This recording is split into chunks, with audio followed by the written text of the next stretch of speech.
Կարևոր է ունենալ կանխատեսելի գործընկերներ այս կանխատեսելի աշխարհում։ Քիր,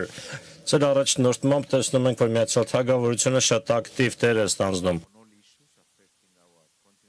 Բոլոր հարցերը, որոնք մեր մայրցամաքի համար կարևոր են Ուկրաինայից մինչև ցանկացողների կոալիցիա, մինչև Հորմուզի նեղուցի հարցը վերջերս եւ միգրացիայի խնդիրը։ Ցանկանայի ձեզ հարցնել, կարեք մի փոքր մանրամասնել արդյոք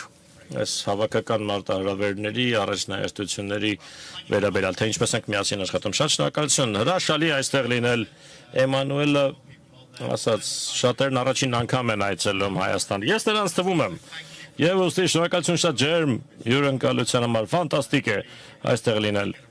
Իսկապես զգալ պատմությունը, մշակույթը, ջերմ ընդունելությունը, հյուրընկալությունը բոլորս, ովքեր առաջին անգամ ենք այստեղ իրապես նկատում ենք եւ երախտապարտ ենք դրա համար շնորհակալ ենք։ Եվրոպական քաղաքական համայնքը շատ լավ հնարավորություն է համախմբվելու այս կազմով եւ քննարկելու եւ անդրադառնալու այն մարտահրավերներին, որոնք բոլորիս առջև ծառացած են, թե տնտեսության մեջ, թե էներգետիկայի, թե անօրինական միգրացիա, ինչպես Ջորջան ասաց, դա իմիջիալս եվրոպական քաղաքական համայնքի նախորդ գագաթնաժողովի թեման էր, որը 6 ամիս առաջ գումարվեց հռչակագիր էլ կազմեցինք այդ գագաթնաժողովի արդյունքում, որը շատ կարևոր է եւ այդ աշխատանքի շարունակելիությունը կապահովի, բայց այս մասով հատկապես այս գագաթնաժողովի մասին կասեմ հետեւյալը։ Ֆոնային իրավիճակը փոխվել է։ Այժմ երկու ճակատներով պատերազմի ականատես ենք ու մտնում ենք արդեն Ուկրաինայում Ուկրաինայի պատերազմի 5-րդ տարին Իրանի հակամարտությունն էլ զուգահեռ ընթանում է եւ երկուսն էլ ազդում են բոլորիս վրա շատ նյութապես են առաջացնում հետևանքներ։ Միացյալ Թագավորությունում եթե դիտարկես տնտեսության կանխատեսումներն այսօր ու համեմատես ընդամենը 3-4 ամիս առաջվա կանխատեսումների հետ էապես այլ իրավիճակ է եւ սա մեր ընտրազանգվածների վրա բոլորիս երկրներում ազդեցություն կունենա։ Ազդեցությունը միայն տնտեսական չէ։ Միացյալ Թագավորությունում եւ այլուր հատկապես կան նաեւ պրոքսի հարձակումներ Ռուսաստանի եւ Իրանի կողմից մեր փողոցներում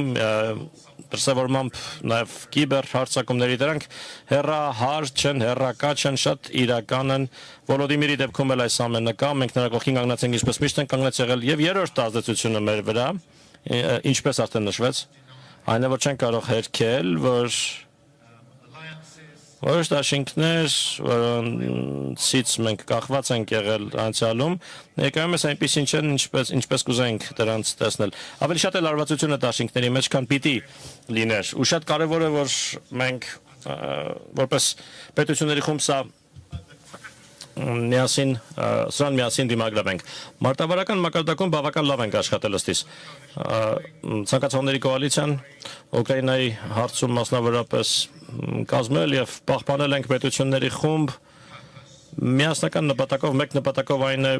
անվտանգության երաշխիքներ Ուկրաինայի համար։ Ցանկացող երկրներ, որոնք ցանկանում են միասին աշխատել, հանուն ընդհանուր կամ միասնական կամ մեկ նպատակի քաղաքական համախոհություն կա եւ կա նաեւ ռազմավարական բավական խորը համատեղ պլանավորում։ Այդ մոդելը այն մոդելն է, որը մենք փոխարանք նաեւ Հորմուզի նեղուցի պարագայում պետությունների այլ խումբ մի փոքր այլ կազմով, բայց միևնույն նպատակով այն անհրաժեշտ աջակցություն հավաստիացումներ ապահովել, որպեսզի Հորմուզի նեղուցը հնարավորինս շուտ բացվի եւ նավերը հնարավորինս շուտ այնտեղով անցնեն եւ դա ապացուցում է, որ մենք կարող ենք լինել ճկուն մարտավարական մոտեցում ցուցաբերել պետություններին համախմբել այդ կազմով, եթե ունենք միասնական նպատակ, բայց ռազմավարական մակարդակում պետք է ավելին անենք, քանի որ եթե խոսում ենք պաշտպանության եւ անվտանգության մասին, ապա Եվրոպայում հետ ենք ընկել։ Ասեն տարիներ շարունակ այն կետին չենք, որում պիտի լինենք։ Ավելի ուժեղ եվրոպական տարր պետք է լինի ՆԱՏՕ-ի ներսում, այս հարցում կասկած չունեմ։ Պաշտպանություն, անվտանգություն, առևտուր, էներգետիկա, այս ամենը զենքայնացվել է եւ մեզ պետք է շատ ավելի ուժեղ Եվրոպա, միասնական Եվրոպա այս հարցերում։ Կարծում եմ բոլորս նույն բանն ենք ասում տարբեր բառերով, մինչդեռ Մարկ ձեր ասացնել է սրան վերաբերում, հաղթահարելով այն մարտահրավերները, որոնք հիմա կան, հիմա Եվրոպան պետք է բարին առաջնորդող լինի։ Պաշտպանությունը անվտանգությունը հետ են ընկած եղել, չափազանց շատ կախվածություն, չափից շատ կախվածություն եւ ենթադրություններ ներկայիս աշխարհի մասին դրանք փոխվել են եւ հիմա պիտի դուրս գանք այդ իրավիճակից, պիտի դա անենք պատշաճ տեմպով, քանի որ այս գործոնների ազդեցությունը իրական է, դաշինքները, որոնք լարվածություններ ունեն ներսում, իրական լարվածություններ են հիմա կրում եւ մեր խմբային հավաքական արձագանքը կանխորոշի հետագա տարիների սերունդների համար ապագան շատ կարևոր բան է որպեսզի միախմբենք միավորվենք այս քննարկումները ծավալենք որոշենք թե ինչ ենք անելու ինչպես ենք անելու եւ ինչ գործողություններ ենք սրանից հետո իրականացնելու շնորհակալություն